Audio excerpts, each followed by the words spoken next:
এক নিজামের রক্ত থেকে কোটি নিজামি জন্ম নেবে ঘরে ঘরে অযুত সংগ্রামী।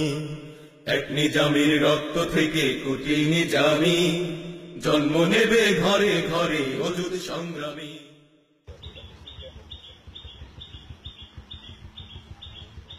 আমি প্রথমত আল্লাহ পাকের শুকরিয়া আদায় করতে চাই যে আল্লাহ তাআলা অত্যন্ত মেহেরবানি করে এই সাথী উপজেলার মধ্যে মৌলানা মতিউর রহমান নিজামীর মতো একজন ক্ষণজন্মা মানুষকে জন্ম দিয়ে আমাদেরকে ধন্য করেছেন। মৌলানা মতিউর রহমান নিজামী অত্যন্ত বড় মাপের মানুষ হওয়া সত্ত্বেও তিনি জনপ্রতিনিধি ছিলেন, এমপি ছিলেন, মন্ত্রী ছিলেন। সেজন্য এই এলাকার মানুষের সাথে যতদূর সম্ভব সম্পৃক্ততা রক্ষা করার চেষ্টা করতেন। সেই সুবাদে আমি একজন ছোট্ট মানুষ হয়েও ওনার সাহচর্যতা মোটামুটি ভালোই পেয়েছি এবং নিজকে ওনার সাহচর্যতায় ধন্য করতে পারছি অনেকটুকুই। সেই সুবাদে আমি ওনাকে একদিকে যেমন এই বাংলাদেশের রাজনৈতিক আকাশের একজন উজ্জ্বল নক্ষত্র হিসেবে দেখেছি, তেমনি একজন দিনদার, আল্লাহওয়ালা, তাকওয়াপন্থী, দেশ বরেণ্য আলেমে দ্বীন হিসাবে ওনাকে পেয়েছি। ওনার অনেক বক্তৃতা শুনেছি এবং সেই বক্তৃতায় উনি যা বলতেন তার বাস্তব মিলও আমি ওনাকে পেয়েছি, ওনার আমলের ভিতরে পেয়েছি। যেহেতু ওনার সাহচর্যে আমি বেশ কিছু সময় নেওয়ার বা দেওয়ার পেয়েছি, সেই জন্য ওনার বেশ কিছু কথা আমার জীবন পটে স্মৃতি হিসেবেও আছে। প্রথমত, উনি আলেম হিসেবে মুরব্বী আলেমদের যে শ্রদ্ধা করছেন তার একটা বিষয় আমার মনে পড়ছে। 1991 সালের নির্বাচন, সেই নির্বাচনে গৌরীগ্রাম ইউনিয়ন ওনার সাথে আমার সফরে যাওয়ার কথা ছিল। সকাল 7টায় অফিসে আসতে আমার 1 মিনিট বিলম্ব হয়েছিল। উনি খুব ভদ্র ভাষায় একটু অসন্তুষ্টি প্রকাশ করে বললেন, দেখো তো বাজে কত। ঘড়ির দিক তাকায় দেখি 7টা 1 মিনিট বেজেছে। শ্রদ্ধায় মাথা নত করে থাকলাম, উঠব। এই সময়ে আমাদের এই ধুলাউড়ির ইউনিয়নের অত্যন্ত প্রথিতযশা একজন আলেমে দ্বীন ছিলেন, বক্তা ছিলেন। তার নাম ছিল মৌলানা নিজামউদ্দিন। ওই নিজামউদ্দিন সাহেব একজন মুরব্বী মানুষকে সাথে করে নিয়ে অফিসে আসলেন। আসার পরে ওনার সাথে গল্প গুজব শুরু করলেন। উনি নিজামী সাহেব আমাকে বললেন ওনাকে কিছু নাস্তা করাও। আমি কিছু ফলমূল নিয়ে আসলাম। প্রায় 15-20 মিনিট ওনাদের সাথে কথাবার্তা বললেন। বলার পরে উনি যখন রওনা হলেন, আমি ওনাকে মামা বলে ডাকতাম। আমার গ্রামের বাড়িতে ওনার মামার বাড়ি, সেই হিসাবে আমার সাথে ওনার কোনো রক্তের সম্পর্ক নাই। তো বললাম যে মামা, এই যে গল্প গুজব করলেন, 1 মিনিট পাস করছিলাম, তাই একটু অসন্তুষ্ট হইলেন। এত গল্প গুজব করলেন, এর ভিতরে তো কোনো সার বস্তু আমি দেখছি না। উনি হেসে বললেন, এনারা আলেম মানুষ, মুরব্বী মানুষ, আমার কাছে আর কিছুর জন্যই তো আসে নাই, শুধু আমার সাথে একটু কথা বলার জন্য আসছে। আমি যদি মন খুলে এনাদের সাথে কথাই না বলি, তাহলে ওনারা কি মনে করবেন, আল্লাহ অসন্তুষ্ট হতে পারেন। এভাবে দেখলাম এবং শিখলাম আলেম হয়ে আলেমকে কিভাবে করে শ্রদ্ধা করতে হয়, মুরব্বীকে কিভাবে করে শ্রদ্ধা করতে হয়। ওই দিনই একটা প্রোগ্রাম থেকে আর একটা প্রোগ্রামে যাব ওনার গাড়িতেই, নির্বাচনকে সামনে রেখে। সেই জায়গাটার নাম মাঝগ্রাম। গাড়ি থেকে যখন উঠলাম, ওঠার পরে মনে হলো যে জায়গা থেকে যাচ্ছি দূরত্বটা এতটুকু, হয়তো জহরের নামাজটা জামাতে পাওয়া যাবে না। উনি বললেন, আমাকে দিয়ে তোমরা কি করাচ্ছ?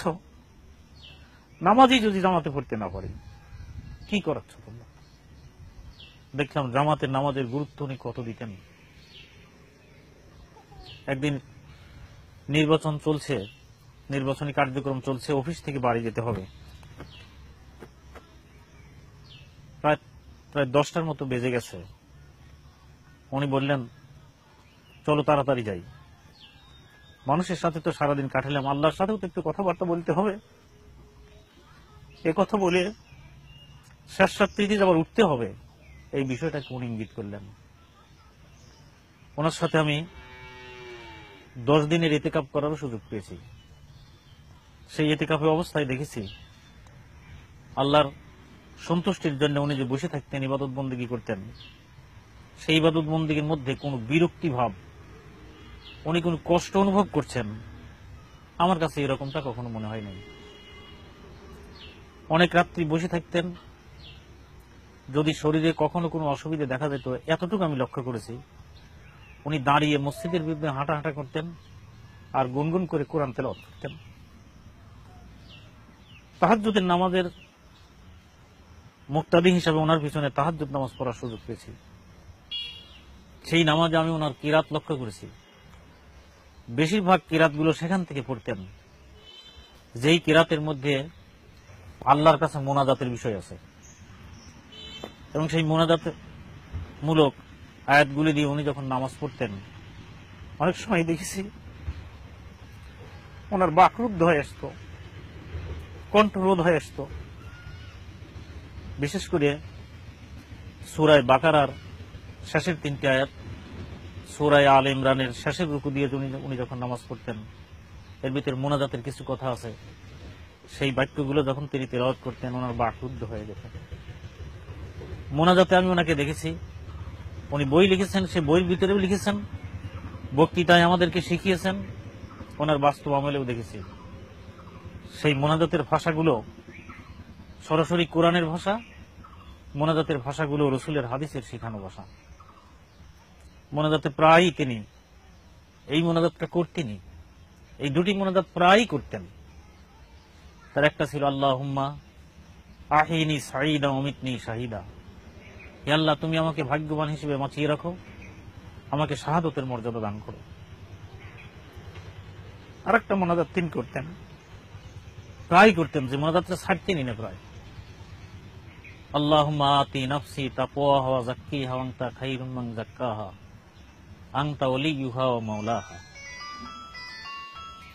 এই যে হৃদয় গোলানো মোনাজাত, এবং যে মোনাজাতগুলো আল্লাহ রসুলের শিখানো ভাষার মোনাজাত, উনি আমাদেরকে বলতেন যে আল্লাহর কাছে মোনাজাত করতে হলে আল্লাহ যে ভাষা শিখিয়েছেন তার চাইতে সর্বোত্তম ভাষা আর নাই, আর আল্লাহর প্রতিনিধি হিসেবে রসুল যে ভাষা শিখিয়েছেন তার চাইতে ভালো ভাষা আর নাই। এই কথাটা উনি শুধু বইতে লেখেন নাই, এই কথাটা উনি শুধু মুখে বলেন নাই, ওনার বাস্তব আমলের ভিতরে এই জিনিসটা দেখেছি। রাজনৈতিক ব্যক্তিত্ব হিসাবে ওনাকে যেভাবে দেখেছি, ব্যক্তিত্ব হিসেবে অতুলনীয়, কিন্তু সেখানে কোনো ধোঁকা, সেখানে কোনো ফাঁকি, সেখানে কোনো মিথ্যার লেশ পর্যন্ত কখনো দেখা যায় না। দূরদর্শী ব্যক্তি হিসাবে যেটা দেখেছি, পরে কি হতে পারে এ বিষয়ে অত্যন্ত সাবধান ছিলেন। উনি যখন 2001 সালের এমপি এবং মন্ত্রী ছিলেন, উনি একটা ট্রাস্টের সভাপতি, সেই ট্রাস্টে 1 টন বা 2 টন টিআর বরাদ্দের জন্য খসড়া প্রস্তাব নিয়ে গেছে ওনার কাছে। উনি সবগুলো দেখার পরে বললেন যে এইটা তোমরা দিছো কেন? উনি সেই ট্রাস্টের চেয়ারম্যান, তো সেইটা পাওয়ার পর ওনার খুশি হওয়ার কথা ছিল, কিন্তু উনি খুশি হলেন না। বললেন এইটা দিছো কেন? আমি বললাম পিএ সাহেবের সাথে আলাপ করছি, দেওয়া আইনগত কোনো বাধা নাই। উনি বললেন আইনগত বাধা আছে, আমাদেরকে বিপদে ফেলানোর জন্য পিএ এটা বলে নাই, এটা তোমরা কেটে দাও। তো ট্রাস্টের পয়সার খুব প্রয়োজন ছিল, উনি নির্দেশ করলেন কাটতে যাচ্ছি, তা ওটি দ্বিধা সংকোচ করছি যে টাকাটা এখন কোথায় পাবো। উনি বললেন আমি বলছি কেটে দাও, টাকার ব্যবস্থা আল্লাহ করবে। আমি কেটে দিলাম। দেখলাম যে পরে কি হতে পারে, এ ব্যাপারে কত সজাগ এবং তিনি কত সতর্ক থাকতেন। দরিদ্র মানুষের সাথে মেলামেশা, যেটা রাসূলের চরিত্রের অন্যতম একটা দিক ছিল। আত্মীয় স্বজনের সাথে আত্মীয়দের হক আদায় করা, রাসূল এই ব্যাপারে যা নির্দেশ দিয়েছেন সে ব্যাপারে বলা যায় উনি 100% এই বিষয়গুলোর প্রতি খেয়াল করতেন। উনি যখন এই ডাকবাংলোতে থাকতেন, সকালবেলা অসংখ্য দরিদ্র মিসকিন এসে ওনার গেটে ভিড় করত। এই ভিড় দেখে উনি কখনোই কোনো বিরক্তি প্রকাশ করেন নাই এবং এই দরিদ্রদেরকে অবহেলার দৃষ্টিতে কখনোই দেখেন নাই। ওনার ব্যক্তিত্বের সাথে মানানসই, সামর্থ্যের সাথে মানানসই এমন কিছু দান খয়রাত করেই তাদেরকে খুশি করে দেওয়ার জন্য উনি চেষ্টা করতেন। কোন মানুষ যদি ওনার সামনে অন্যের ব্যাপারে, সে দুশ্মন হোক, তার ব্যাপারেও যদি কোনো গীবত চর্চা করত, উনি মুখখানা বিরক্তি ভাব করে সেখান থেকে মুখটাকে সরায় নিতেন। অন্যের কথা শুনতে গেলে যদি ওনার একটু কষ্ট হইতো, সে কষ্টটাকে স্বীকার করে নিতেন। আমার চোখের সামনে দেখলাম, উনি তখন এমপি। সকালবেলা একটা মানুষ মনে হলো মুখও দই নাই, মিশাকও করে নাই, বিড়ি খায় আসছে, মুখ দিয়ে চরম দুর্গন্ধ। আমি ওনার পাশে বসা, উনি ওনার মুখের সাথে মুখ লাগা কথা বলার জন্য চেষ্টা করছেন। মুখের দিক তাকায় দেখলাম যে ওনার কষ্ট হচ্ছে, কিন্তু উনি ওনাকে, ওই লোকটাকে হাত দিয়ে সরাই দিলেন না। তার কথা মনোযোগের সাথে শুনলেন, যে জবাব দেওয়ার ছিল তা তিনি দিয়ে দিলেন। বিরোধী দলের রাজনৈতিক ব্যক্তিত্বের সম্মানের ক্ষেত্রে উনি খুব নজর রাখতেন। একদিন গাড়ির ভিতরে একটা জিনিস লক্ষ্য করতাম, তখন ওনার মেজো ছেলে ডাক্তার খালেদ আর নাজিব মোমেন, এই দুইজন ওই গাড়ির ভিতরে ছিল। 1996 সালের কথা হবে। সাইদ সাহেব এমপি হয়েছেন, তথ্যমন্ত্রী হয়েছেন। তা রাস্তা ভাঙা, বেড়া যাচ্ছিলেন। ওই রাস্তা দেখে ওনার এই দুই ছেলের এক ছেলে বলল, আবু সাইদ করে কি, এই রাস্তাটাও সারতে পারে না। এই যে আবু সাইদের নামের সাথে সাহেব শব্দ বলে নাই, এই জিনিসটা উনি লক্ষ্য করলেন এবং ছেলেকে বললেন, তুমি কি বললে, একটা সম্মানী মানুষের নামের সাথে সম্মানসূচক শব্দটা ব্যবহার করবে না। উনি বললেন, এভাবে করে আর বলবেন, আবু সাইদ সাহেব বলবেন। লক্ষ্য করলাম, দেখলাম এবং শিখলাম, রাজনৈতিক ব্যক্তিত্ব হিসাবে বিরোধী দল হলেও প্রতিপক্ষের মানুষের সম্মান কিভাবে করে রক্ষা করতে পারে। আমি দেখেছি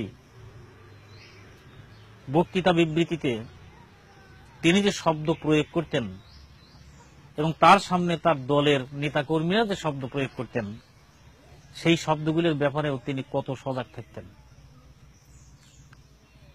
একদিন এই হলুদগড়ে ওনার সাথে আমি গণসংযোগে ছিলাম।